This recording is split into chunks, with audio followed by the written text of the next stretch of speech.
Hello everybody. Let us see the feasibility of dot product and cross products where these are applicable. This is an example after doing which you will be able to see what dot and cross products are really, where are they applicable, where are they not defined, what mistakes do students do if they are not cautious while using dot products and cross products. Let's take first example.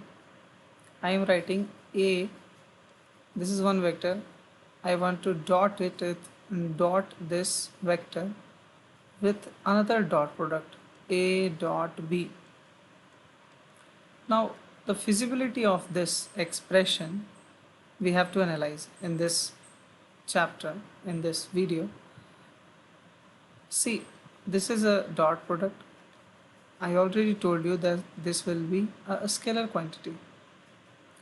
Now, what is the feasibility of doing a dot product between a vector and a scalar?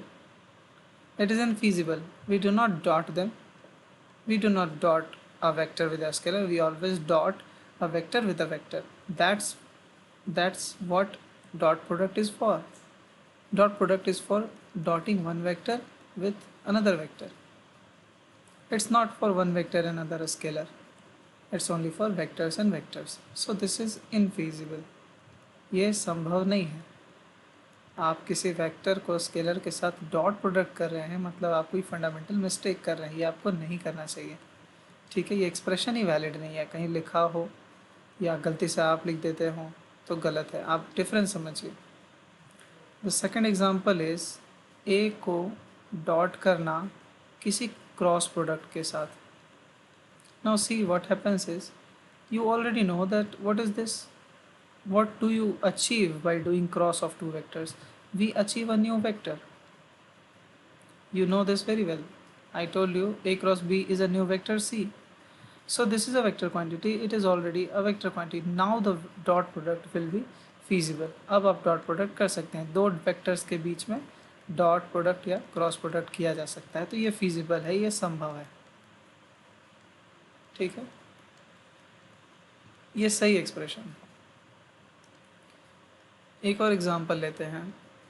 ए को हम cross करते हैं A dot B से. Now C, you know that A dot B it is a scalar quantity. Dot product gives you just a number, सिर्फ scalar quantity आपको देगा. और यहाँ पे है वेक्टर. तो again you are doing a fundamental mistake, that you are using a cross product to multiply a vector with a scalar. Dots and crosses are always used to multiply two vectors. Okay, so this is also infeasible, not valid. Physics में, science में ये valid नहीं है, acceptable नहीं है. Fourth expression हम देखते हैं. ए को क्रॉस करते हैं किसी क्रॉस से ही. यू नो, क्रॉस करने के बाद आपको वेक्टर मिलेगा एक नया सी वेक्टर, जिसके बारे में मैं आपको बताऊंगा आगे के वीडियोस में. और यहाँ पे भी एक वेक्टर है. ठीक है, तो वेक्टर और वेक्टर को क्रॉस करना संभव है, ये बिल्कुल फीजिबल है. This is in our feasible domain. So इन चारों एग्जांपल्स से आप क्या सीखेंगे कि डॉट प्रोडक्ट को और क्रॉस प्रोडक्ट को जैसे मन वैसे यूज़ नहीं कर सकते फिज़िक्स में. ये दोनों जो साइंस हैं, ये दोनों जो साइंस हैं, एक ये डॉट और ये क्रॉस, आप जब तक मैकेनिक्स पढ़ेंगे, इलेक्ट्रोस्टैटिक्स पढ़ेंगे, इनफैक्ट अब जैसे जैसे बड़े होंगे आप डॉट और क्रॉस को जैसे तैसे यूज़ नहीं कर सकते. जहाँ मन करे वहाँ डॉट दे दिया, जहाँ मन करे वहाँ क्रॉस दे दिया, ये नहीं चलेगा. You will have to be very cautious and very specific that where will I put a dot, where will I put a cross, is it feasible or not. और अगर किसी स्केलर से मल्टीप्लाई कर रहे हैं किसी वेक्टर को, मान लीजिए ए कोई वेक्टर है, स्केलर से मल्टीप्लाई करना है 4 से, बगल में सिर्फ 4 लिख देना है, हो गया, ये मल्टीप्लिकेशन हो गया. बीच में कोई साइन देने की आवश्यकता नहीं है. ठीक है, कहीं भी ऐसा साइन नहीं देना है दो वेक्टर्स के बीच में जहाँ पे एम्बिग्विटी जहाँ पे कन्फ्यूजन पैदा हो जाए। सोच समझ के ये दोनों साइंस को यूज़ करना है through out your mechanics, through out your physics now.